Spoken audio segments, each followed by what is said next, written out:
क्या हुआ जब अपने भक्त की गवाही देने के लिए अदालत पहुंचे खुद महादेव। फिर जो हुआ उसे देखकर पुलिस वाले भी हैरान हो गए। हर हर महादेव। दोस्तों, ये सच्ची घटना है वृंदावन की। वृंदावन में एक संत रहा करते थे। लोग उनको जज साहब कहकर पुकारते थे। तब लोगों ने पूछा कि ये तो एक संत है, फिर लोग उनको जज साहब कहकर क्यों पुकारते हैं?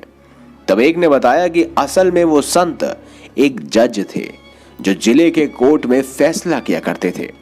जिले के एक गांव में एक केवट रहा करता था जो महादेव का भक्त था और बहुत ही भोला था।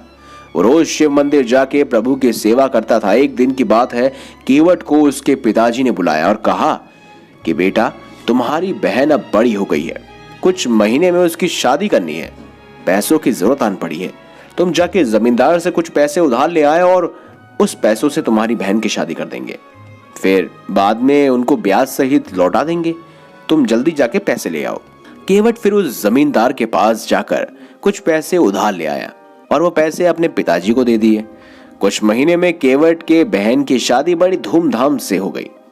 शादी के बाद केवट शहर गया। कुछ सालों में उसने खूब सारे पैसे कमाए और फिर वो अपने गांव वापस आ गया। एक दिन पिताजी को बोला कि पिताजी, ये पैसे ले लो और जमींदार के सारे पैसे वापस लौटा दो। पिताजी ने बोला कि बेटा, तुम पैसे लौटा के आ जाओ, तुमने ही लिए थे, तुम ही लौटा दो। फिर वो केवट उसी जमींदार के पास गया और बोला कि जमींदार साहब, मेरा आज तक का कितना पैसा हो गया, कितना लौटाना है मुझे? जमींदार ने फिर सारा हिसाब देखा और बोला कि आपके इतने पैसे शेष रह गए हैं, वो भी ब्याज सहित। केवट ने वो सारे पैसे उसी समय लौटा दिए। फिर जमींदार ने उसे एक पर्ची दे दी जिसमें लिखा था कि केवट ने मेरा सारा हिसाब चुकता किया है, अब इसका कुछ भी क्षण बाकी नहीं है। जमींदार बोला, केवट, ये पर्ची देख लो। तब केवट बोला, नहीं साहब जी, आप पर भरोसा है, आपसे पैसे भी लिए थे और पैसे चुका भी दिए, ये तो भरोसे की बात हुई। जमींदार फिर से बोला, एक बार देख तो लो कि इस पर्ची में लिखा क्या है। केवट ने कहा, नहीं साहब जी, वो तो शंकर भगवान ही जाने। जमींदार ने सोचा कि ये केवट काफी भोला है, क्यों ना इससे ज्यादा पैसे कमा लूं। फिर जमींदार ने दूसरी एक पर्ची निकाली और उसमें लिख दिया कि केवट ने मेरे पैसे अब तक नहीं लौटाए हैं, और पहली वाली पर्ची एक पुस्तक में रख दी। अब दूसरे दिन जमींदार ने केवट के घर पर एक पर्ची भेज दी जिसमें लिखा था कि अगर मेरे सारे पैसे नहीं लौटाए तो मैं कोर्ट में केस कर दूंगा। ये देख के केवट और उसके पिताजी घबरा गए। वो समझ गए कि जमींदार उनको फंसाने की कोशिश कर रहा है। वो लोग अपनी जिद पर अड़ रहे और उन्होंने सारा पैसा लौटा दिया है, वो ये मानते रहे। कुछ दिन बाद जमींदार ने केवट के ऊपर जिले के कोर्ट में केस कर दिया। कुछ दिन बाद केवट को कोर्ट से समन्स आ गया। अब तो केवट को कोर्ट में हाजिर होना ही था। वो दिन आ गया जब केवट को कोर्ट में हाजिर होना था। केवट पहले शिव के मंदिर में गया और वहां से कोर्ट गया। कोर्ट में उसको जज साहब ने पूछा कि केवट, तुमने जमींदार के पैसे क्यों नहीं लौटाए भाई? तब केवट बोला, जज साहब, मैंने सारे पैसे लौटा दिए हैं, ये जमींदार झूठ बोल रहा है। तब जज साहब बोले, पैसे लौटाते समय तुम्हारे अलावा कोई और वहां पर मौजूद था या नहीं? तब केवट बोला कि हाँ, शंकर भगवान जाने, वही उस समय मौजूद थे। जज साहब बोले कि वह शंकर नाम का कोई व्यक्ति मौजूद था क्या? केवट बोला, हाँ हाँ, मेरे शंकर वहां मौजूद थे, उनको सब पता है। तब जज साहब बोले कि ये शंकर जी कहाँ रहते हैं, उनका पता बताओ। तब केवट बोला कि वह मंदिर में रहते हैं। जज साहब ने सोचा कि कोई पुजारी होगा जिसका नाम शंकर है। जज साहब ने शंकर के नाम का वारंट निकाला और अपने सिपाहियों से बोला कि वारंट लेके उस मंदिर में जाओ और शंकर जी को कहो कि वो कल हाजिर हो जाए। सिपाही तुरंत वारंट लेकर निकल गया। कुछ देर बाद वो मंदिर पहुंच गया। पुजारी से बोला कि हाँ, शंकर नाम का व्यक्ति कौन है, उनके नाम पे वारंट आया है, जाकर उनको बुलाओ। तब पुजारी बोला कि शंकर जी तो स्वयं महादेव है। तब सिपाही बोला कि ये वारंट उनके नाम पे है, उनको कोर्ट पे हाजिर होना पड़ेगा। फिर पुजारी ने वो वारंट लिया और शिव जी के चरणों में रख दिया और बोला कि हे प्रभु, आज तक आपके चरणों में कई सारे पकवान, आभूषण, वस्त्र आए, मगर आज पहली बार एक वारंट आया है। प्रभु, अपने भक्त की लाज रखना, उसे बचा लेना।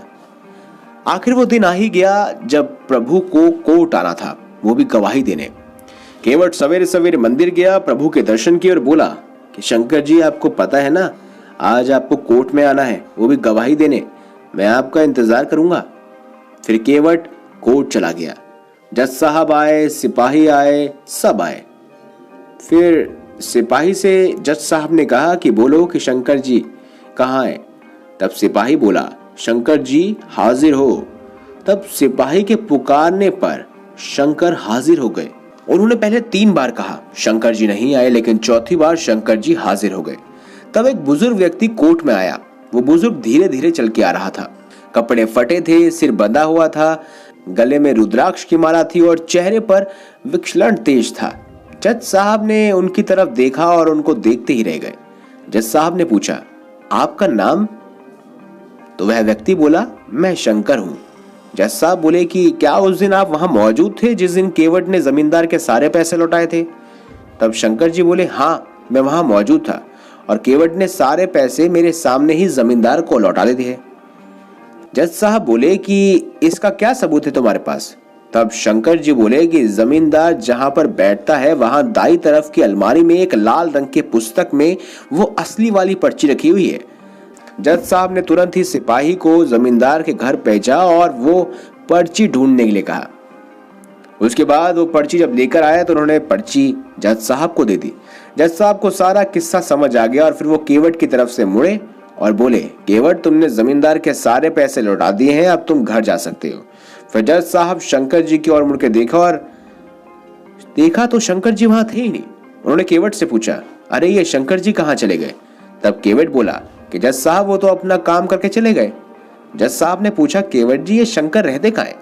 तब केवट बोला, कुछ नहीं करते, वो तो मंदिर में ही बैठे रहते हैं, इनके बहुत सारे मंदिर हैं। ये सुनकर जज साहब अचरज में पड़ गए। उन्होंने उस सिपाही से पूछा कि तुम मुझे शंकर जी के घर ले चलो। फिर वो दोनों चल पड़े। वो सिपाही जज साहब को उनके मंदिर में ले गया जहां उसने वह कोर्ट का वारंट रखा था। जज साहब ने देखा कि एक पुजारी उस मंदिर में मौजूद है। उन्होंने उससे पूछा कि यहाँ शंकर जी कहाँ हैं? तब वो पुजारी बोला कि साहब, जो सामने आपको दिख रहे हैं ना, स्वयं शिव शंभो भोलेनाथ, वही शंकर जी हैं। जज साहब ने देखा तो वो सदमे में आ गए। देखा कि वह मूर्ति उस बुजुर्ग व्यक्ति की तरह दिख रही है जो आज आया था। यह देखकर जज साहब रोने लगे। वो रोते रोते अपने कोर्ट में आ गए और अपने आप को एक कमरे में बंद कर लिया। दूसरे दिन जज साहब ने अपना इस्तीफा दिया और जब उनसे पूछा गया तो बोले कि जिसकी अदालत में एक दिन सबको जाना है, वो पालनहार आज मेरी अदालत में आए थे और मैं बैठा रहा, वो खड़े थे। मैंने बहुत बड़ी भूल कर दी, उनको पहचान तक नहीं पाया। लोगों के जीवन का फैसला करने वाले को ही आज मैं फैसला सुना रहा था। दोस्तों, जानते हो, आज भी वो जज साहब वृंदावन की गलियों में घूमते नजर आते हैं। हर रोज वो प्रभु के दर्शन मंदिर के बाहर ही करते हैं और वहीं खड़े रहते हैं। दोस्तों, अगर आपको हमारी ये खास जानकारी, ये वीडियो अच्छी लगी हो तो इस वीडियो को लाइक करें, हमारे चैनल को सब्सक्राइब करें और ज्यादा से ज्यादा शेयर अवश्य करें।